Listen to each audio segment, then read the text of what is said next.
ನಮಸ್ಕಾರ ಸ್ನೇಹಿತರೆ. ವೇದ ಸುಳ್ಳಾದರೂ ಗಾದೆ ಸುಳ್ಳಾಗದು. ನಂಬಿಕೆ, ಅಪನಂಬಿಕೆ, ಮೂಢನಂಬಿಕೆ ಇವುಗಳನ್ನೆಲ್ಲ ನೀವು ಕೇಳೇ ಇರ್ತೀರಾ. ಹೌದು, ನಮ್ಮ ದೇಶದಲ್ಲಿ ಒಂದು ಜಾಗದಿಂದ ಇನ್ನೊಂದು ಜಾಗಕ್ಕೆ ಹೋದ್ರೆ, ಒಂದೂರಿಂದ ಇನ್ನೊಂದು ಊರಿಗೆ ಹೋದ್ರೆ ಅನೇಕ ನಂಬಿಕೆಗಳು ಬದಲಾಗ್ತಾ ಹೋಗುತ್ತೆ.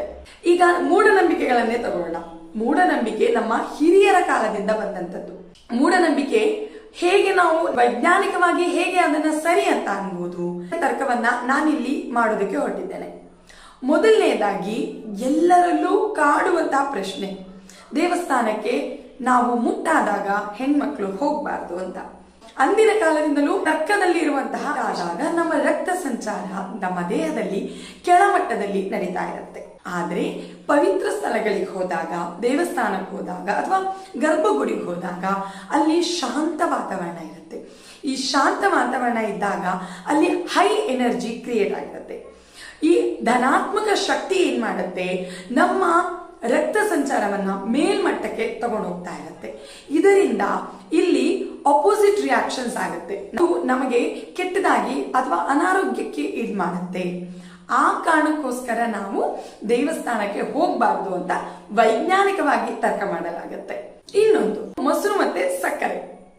ನಾವು ಈ ನಮ್ಮ ಭಾರತೀಯ ಹೆಣ್ಮಕ್ಳು ಅಥವಾ ಭಾರತೀಯ ತಾಯಂದಿರೇನಿರ್ತೀವಿ, ಮಕ್ಕಳು ಹೊರಗಡೆ ಎಲ್ಲಾದ್ರೂ ಹೊರಟ್ರೆ, ಪರೀಕ್ಷೆ ಬರೆಯೋದಕ್ಕೆ ಹೊರಟ್ರೆ, ಯಾವ್ದಾದ್ರು ಸ್ಪರ್ಧೆಗಳಿಗೆ ಹೊರಟ್ರೆ ಅವ್ರಿಗೆ ನಾವೇನ್ ಮಾಡ್ತೀವಿ, ಮೊಸರಲ್ಲಿ ಬೆರೆಸಿದ ಸಕ್ಕರೆಯನ್ನ ಕೊಡ್ತೀವಿ.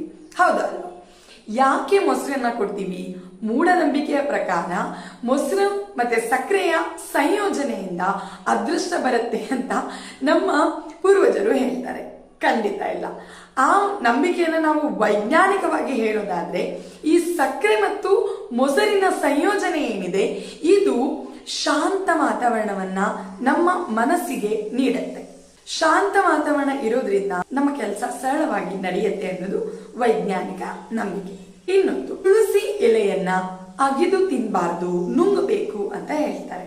ಇದು ಮೂಢನಂಬಿಕೆಯ ಪ್ರಕಾರ ತುಳಸಿ ಲಕ್ಷ್ಮಿಯ ಅವತಾರವಾಗಿದ್ದಾಳೆ ಅಂತ ಹೇಳ್ತಾರೆ. ತುಳಸಿಯಲ್ಲಿ ಲಕ್ಷ್ಮಿಯ ಅಂಶ ಇರೋದ್ರಿಂದ ನಾವು ಅದನ್ನ ಅಗಿದು ನುಂಗಿದ್ರೆ ಲಕ್ಷ್ಮೀ ದೇವಿಗೆ ಅವಮಾನ ಮಾಡ್ದಂಗಾಗತ್ತೆ ಅಂತ ನಂಬಲಾಗತ್ತೆ. ಇದನ್ನ ವೈಜ್ಞಾನಿಕವಾಗಿ ಹೇಳೋದಾದ್ರೆ, ತುಳಸಿಯಲ್ಲಿ ಆರ್ಸೆನಿಕ್ ಎಂಬ ಆಮ್ಲ ಇರುತ್ತೆ.